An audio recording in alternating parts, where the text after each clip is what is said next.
Баршаңызға сәлем, сіздермен Бану. Бүгін осындай қаттама нанның рецептісімен бөлісетін боламын. Ішіне пияз салып жасадық. Және де қатпарлы, яғни слоеный болып шығады. Дәмі өте керемет, жасап көріңіздер. Ең алдымен суымызға 1 шай қасық тұз саламыз. Үстіне 2 ас қасық сұйық май салып араластырып, ұнымызды електен өткізіп, мен осылай салып шықтым барлығын. Електен өткізбесеңіздер де болады. Иленген қамыр осындай жұмсақ болып шығады. Артық су немесе қамыр салмай-ақ қойыңыздар. Ендігі кезекте салмасын жасайтын боламыз. Салмасына мен 4 пиязды жұқа етіп турадым, және де көк пиязды да жұп-жұқа етіп тураймыз майдалап.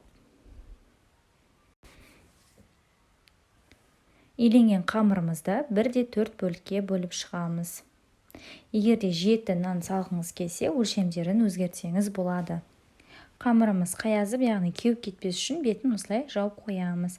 Әр қамырды біртіндеп алып отырып, жайып отырамыз. Кішкене ұн себеміз, жабысып кетпес үшін. Оқтаумен осындай видеодағыдай етіп, жайып аламыз.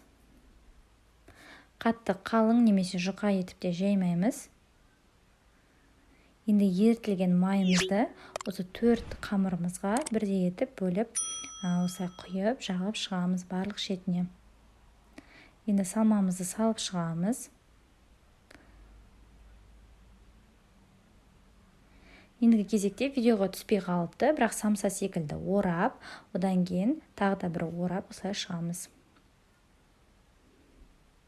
Оралғаннан кейін кішкене 5 минут тындырып, қамырды осы үстінен басып шығамыз. Жабысып қалып жатырса, онда кішкене ұн сепсеңіздер болады. Қызған табамызға кішкене сұйық май құямыз. Көп майда құйып жібермеңіздер, себебі қаттамаңыз майлы болып кетуі мүмкін. Бір қаттамаға осы майдың барлығы сіңіп кетеді. Пісіру барысында бірнеше рет, яғни 4-5 рет қайта-қайта айналдырып, осылай барлық жері пісу үшін, яғни ортасы шикі болып қалмас үшін айналдырып отыратын боламыз. Неге қаттамамыздың барлығы дайын болды, және де қаттамамыз майлы да емес, және қамыры өте жұмсақ, қамырдың ортасының барлығы пісіп шықты. Сіздер де жасап көріңіздер, бір жасағаннан-ақ шығады.